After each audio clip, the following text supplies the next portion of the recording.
बिस्मिल्लाहिर्रहमानिर्रहीम। अस्सलाम वालेकुम। मैं हूं ईसा नकवी। जो बाइडन को अमरीकी सदर का ओहदा संभाले हुए 3 हफ्ते से ज़ायद वक्त हो चुका है। वो अब तक दुनिया के 11 ममालिक के सदूर या वज़राए आज़म के साथ टेलीफोन पर बात कर चुके हैं। उनकी नेटो के सेक्रेटरी जनरल के साथ भी टेलीफोन पर बात हो चुकी है। अब तक वो China, Mexico, United kingdom, India, France, Germany, Japan, south Korea और रशिया के लीडर्स से टेलीफोन पर बात कर चुके हैं। जो बाइडन जिस भी मुल्क के साथ जिस तरतीब के साथ राबता कर रहे हैं और जितना वक्त उनके साथ गुफ्तगू में गुजार रहे हैं, उससे ये अंदाज़ा लगाने की कोशिश की जा रही है कि नई अमरीकी इंतज़ामिया की इन ममालिक के हवाले से क्या पॉलिसी होगी, कौन से मुल्क अमरीकी तरजीहात में शामिल है और किसको कितनी इम्पोर्टेंस मिलेगी। इस वीडियो में हम बात करेंगे 2 टेलीफोन कॉल्स की। एक टेलीफोन कॉल जो शायद अब होगी ही नहीं, और दूसरी टेलीफोन कॉल जिसके लिए इंतज़ार तवील से तवील तर हो चुका है।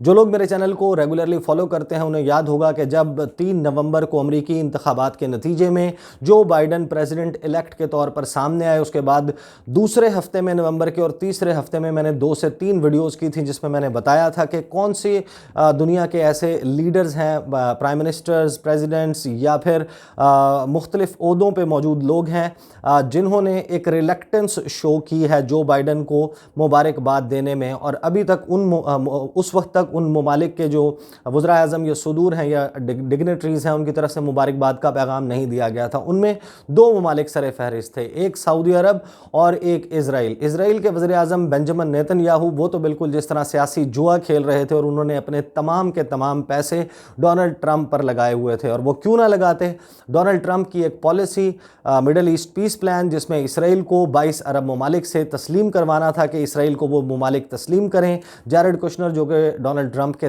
दामाद हैं वो उसके लिए एक बैकडोर डिप्लोमेसी चला रहे थे। तो बेंजामिन नेतन्याहू ने भी एक रिलक्टेंस शो की और उनका राबता जो बाइडन के साथ 17 नवंबर को हुआ, खासे डिले के साथ हुआ। और ये राबता भी इस तरीके से हुआ कि उन्होंने साथ ही डोनाल्ड ट्रंप को ट्विटर के ऊपर टैग करके उनका शुक्रिया अदा किया और उनके लिए बहुत ज़्यादा वार्मथ दिखाई। ये क्या पे बैक किया जा रहा है अब जो बाइडन की तरफ से, या फिर वाकई अमरीकी तरजीहात में इसराइल अब उतना ऊपर नहीं होगा? इसके हवाले से एक तो देख लेंगे, जायज़ा ले लेंगे। और साथ ही मोहम्मद बिन सलमान के हवाले से मैंने एक वीडियो की थी जिसमें मैंने कहा था कि शायद इस वक्त सबसे ज़्यादा परेशान है जो शख्स डोनाल्ड ट्रंप की शिकस्त से वो मोहम्मद बिन सलमान हो। और फिर अब वाज़े होता हुआ नज़र आया कि किस तरीके से अमेरिका ने जो अपनी पॉलिसी अनाउंस की है और रिव्यू में डाली है सऊदी अरब के लिए, इसी तरीके से यमन के हवाले से वो उसी तरीके से होता हुआ नज़र आ रहा है। अब ये सवाल जिस वक्त वाइट हाउस की तर्जुमान जेन साकी से किया गया कि मोहम्मद बिन सलमान के हवाले से टेलीफोन कॉल का क्या प्लान है, कब होगी, तो उन्होंने क्या जवाब दिया मैं आपको बता देता हूं। उन्होंने कहा कि well obviously there is a review of our policy as it relates to Saudi Arabia, there is not a call planned that I am aware of.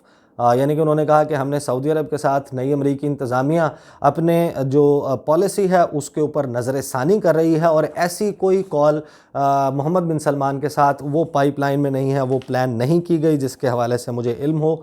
और साथ ही फिर उनसे ये सवाल किया गया कि क्या नई अमरीकी इंतज़ामिया सऊदी अरब पर जमाल खशोगी की असैसिनेशन के हवाले से जो CIA की रिपोर्ट है उसकी बुनियाद पर, और CIA की वो रिपोर्ट मोहम्मद बिन सलमान को उसका ज़िम्मेदार समझती है उस कत्ल का, क्या उसकी बुनियाद पर नई अमरीकी इंतज़ामिया सऊदी अरब के ऊपर पाबंदियाँ लगाने जा रही है? तो इस सवाल को उन्होंने गोल कर दिया, उन्होंने इसका जवाब देने से गुरेज़ किया। तो अब वाज़े तौर पर एक चीज़ तो नज़र आ रही है कि सऊदी अरब के साथ एक डिप है और ये डिप जो है वो कायम रहेगा अमेरिका और सऊदी अरब के ताल्लुकात के हवाले से। एक टेलीफोन कॉल जिसके लिए बहुत ज़्यादा इंतज़ार हो रहा है और अब बाकायदा जिस तरह छेड़ बन जाती है किसी की, नेतन्याहू की अब ये छेड़ बनती जा रही है कि अब तक जो बाइडन ने आपको टेलीफोन कॉल क्यों नहीं की। इस हवाले से पहले मैं आपको बता देता हूँ कि जब सवाल हुआ तो क्या जवाब दिया गया वाइट हाउस की तर्जुमान जेन साकी की तरफ से। उनसे जब ये सवाल हुआ कि क्या डिसरिस्पेक्ट जो है उसका पहलू यहाँ पर मौजूद है, क्या बेइज्जती करना चाहते हैं जो बाइडन बेंजामिन नेतन्याहू की, तो उसके ऊपर टेलीफोन कॉल ना करके, तो उसके ऊपर जवाब दिया जेन साकी ने कि जो Biden is looking forward to speaking with prime minister Netanyahu, I can assure you that will be soon but I do not have a specific time और डेडलाइन। फिर जब उनसे जो है دوبارہ اس کے اوپر اصرار کر کے دوبارہ سوال پوچھا گیا. پھر انہوں نے کہا کہ it is not an intentional thing, کہ یہ جان بوجھ کر ڈیلے نہیں آ رہا. Prime Minister Netanyahu is someone that President has known for some time. And then she said کہ Biden is looking forward to having the conversation. اب یہ گفتگو ہو رہی ہے بینجامن نیتن یاہو کے حوالے سے, جن کا جو بائیڈن کے ساتھ 40 سال سے زائد کا تعلق ہے. اب تعلق کیسا ہے وہ کچھ اس قسم کی چیزوں سے واضح نظر آ رہا ہے, لیکن جس وقت ایک ینگ سینیٹر کے طور پر ڈیلاویئر سے منتخب ہوئے تھے جو بائیڈن, تقریباً 40 سال پہلے, 10 سال چھوٹے ہیں بینجامن نیتن یاہو جو بائیڈن سے.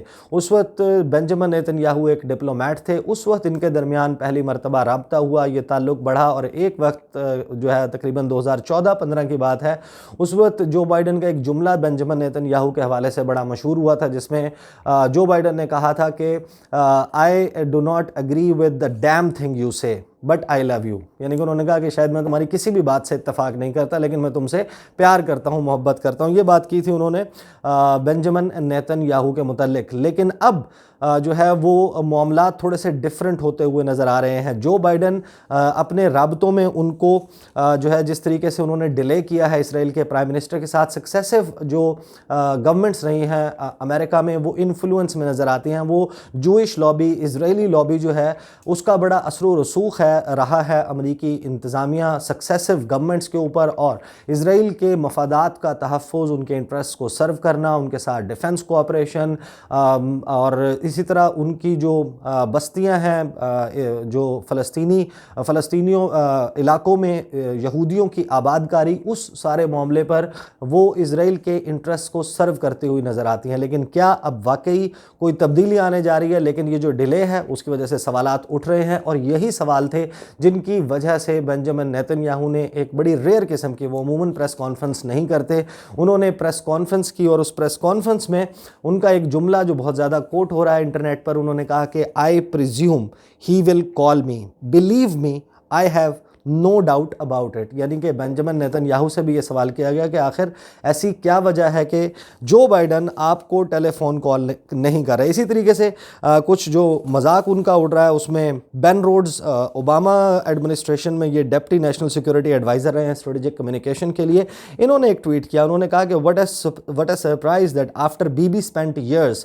بی بی جو ہے وہ بینجامن نیتن یاہو کا نک نیم ہے, ان کو بی بی بھی کہہ کر بلاتے ہیں, after BB spent years relentlessly undermining the Obama-Biden administration, he is not at the top of the call list.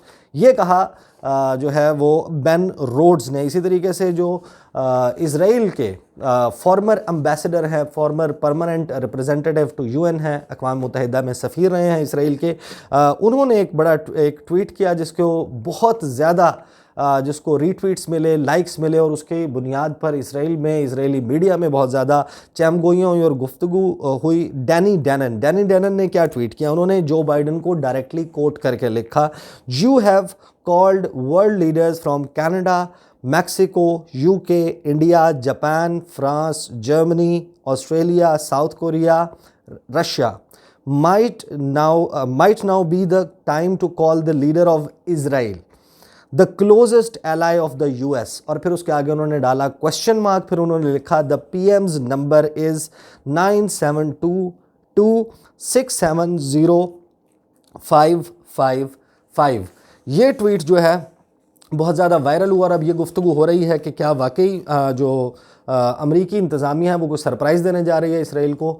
جس طریقے سے معاملات نظر آ رہے ہیں, رابرٹ میلے ان کو لگایا ہے ایران کے لیے, تہران کے لیے اسپیشل ریپرزینٹیٹیو امریکہ کی جانب سے, اور امریکہ واضح طور پر اس قسم کے تیور جو ہے اس نے دکھا دیے ہیں کہ وہ ایران کے ساتھ نیوکلیئر ڈیل اس میں دوبارہ سے انٹر ہونا چاہتا ہے. اور ایران کے ساتھ نیوکلیئر ڈیل کا مطلب یہ ہے کہ عرب ممالک کا اسرائیل کو تسلیم کرنے کا سلسلہ وہ جو ہے وہ اس میں رکھنا آ جائے گا, اس میں مسائل آ جائیں گے. واضح طور پر اب یہ نظر آ رہا ہے کہ ان دو ممالک کے حوالے سے اتنی گرم جوشی نہیں ہے جو بائیڈن کی جو ٹرمپ انتظامیہ کی تھی. یہ جو ٹیلی فون کالز ہیں ان کا چرچا چل رہا ہے. اس حوالے سے جو ڈیولپمنٹ ہے میں اس کے اوپر بھی بات کرتا رہوں گا. آنے والی ویڈیو میں آپ کے ساتھ ملاقات ہوگی. مجھے اجازت دیجیے. اللہ حافظ.